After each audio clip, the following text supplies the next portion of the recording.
لاعب على أعصابه في نتيجة لحرب نقولها صراحة ليست معركة كرة، ليست لقاء كلاسيكو.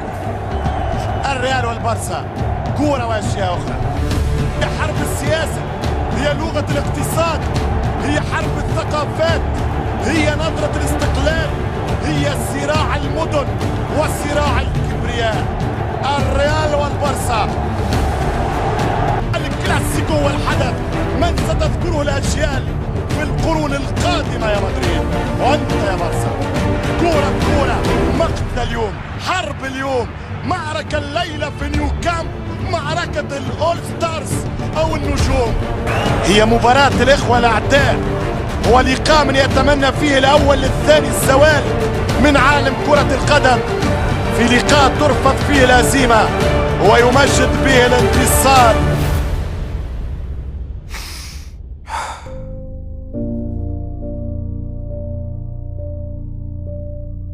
جزيلا لك زميلي خالد ياسين، والشكر موصول ايضا لضيوفك الاعزاء.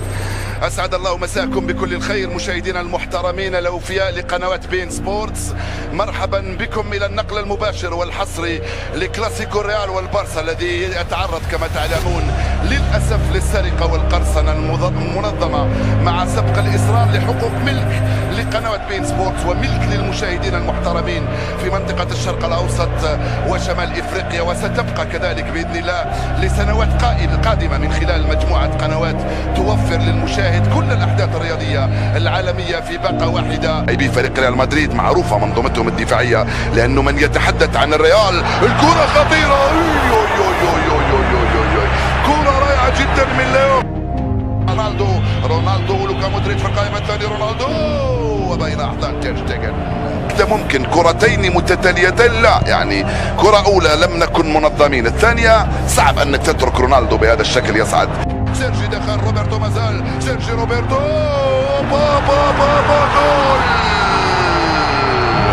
جول جول جول جول جول. لعبة ثلاثية من أروع ما يكون. سيرجي روبرتو بالكاتالون يبعث الكرة للأوروغواي، من هنالك للويس سواريز القناص، لويس سواريز الخداع، لويس سواريز الماكر. جول أول لبرشلونة عند الدقيقة العاشرة من رونالدو جول.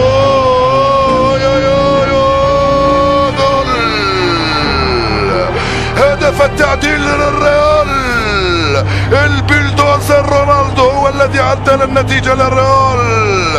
نعم، رونالدو القاتل هو الذي يعدل النتيجة عند الدقيقة 15 مسجلا هدفه 25، هدف ثمين لريال مدريد وهدف التعديل في ظروف صعبة مر بها الريال. لعبة رائعة من توني كروس في اتجاه رونالدو، من رونالدو لتوني كروس، من توني كروس لبنزيما، من بنزيما لرونالدو. جول ليو ميسي مع راكيتيتش، هيلو بالمليمتر حطها ليو في اتجاه جورجي.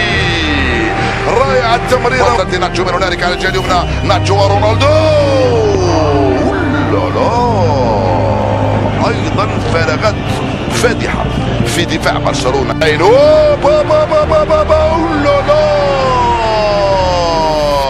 رونالدو وجها لوجه يضيع كرة جول ثاني للريال. لعب خطة التسلل توني كروس، رونالدو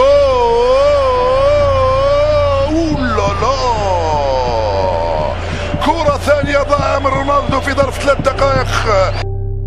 سيتفرج والريال تستمتع وتمتع. رونالدو رائعة. ريال مدريد وكأنه يلعب في حظيرته في هذه اللحظات. ريال مدريد أمام برشلونة تتفرج عليه وهو يلعب.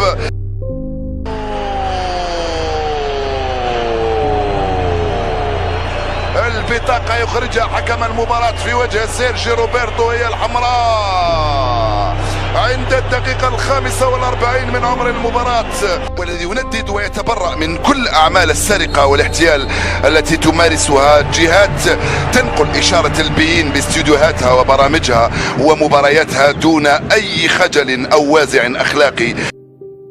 دخل اسينسيو، سدد باليمنى وصدها الحارس، وسواريز راح، ادخل سواريز، وصل سواريز، يلعب لا لا لا لا لا لا بابا بابا جول.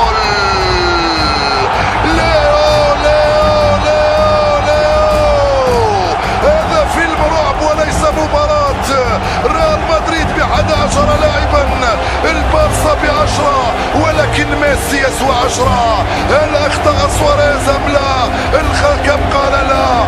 ميسي استلم، ميسي دخل، ميسي راوغ، ميسي سدد، ميسي سجل، ميسي منح الفوز. ليو ليو ليو، جماهير البارسا لا ينقذكم الا ليو. نعم ليو ميسي فعلها وسجل جول. راح سيميدو ترجع له، بابا بابا اصطدم القطار باولينيو بكايلور نافاس. نعم قطار انت يا باولينيو، اللاعب البرازيلي الذي سجل. يا يوم تيدير ترجع صور، راح ليو ليو ليو ليو ليو ليو ليو، بابا بابا ضيعتها ليو. كانت ليلة رعب، كادت تتحول إلى ليلة القبض على ريال مدريد في الكامب نو. لا يفعلها ليو، من لعبة واحدة، من كرة واحدة، من هربة واحدة. وبابا جول! جاريث بيل يباغتني ويباغت البارسا ويباغت مارك أندري تير شتيغن ويسجل جول. هدف مباغت ورائع يا جاريث بيل، فعلها الويلزي وسجل جول. جول جول جول جول لجاريث بيل الذي يسجل هدفه ال13 ويعدل النتيجة للريال. توني كروس، اسينسيو جاريث بيل، حطها لك في الزاوية التي لا تصد ولا ترد. وهدف التعديل يا تير شتيغن على الجهة اليمنى. ليو ليو ليو ليو، بابا رائعة. هاي واحدة من الروائع وواحدة من المتعة التي كنت أقول بأنها ستبقى متواصلة مع عشاقنا مشتركين ومتابعينا والمحترمين في كل مكان الذين ينتظرون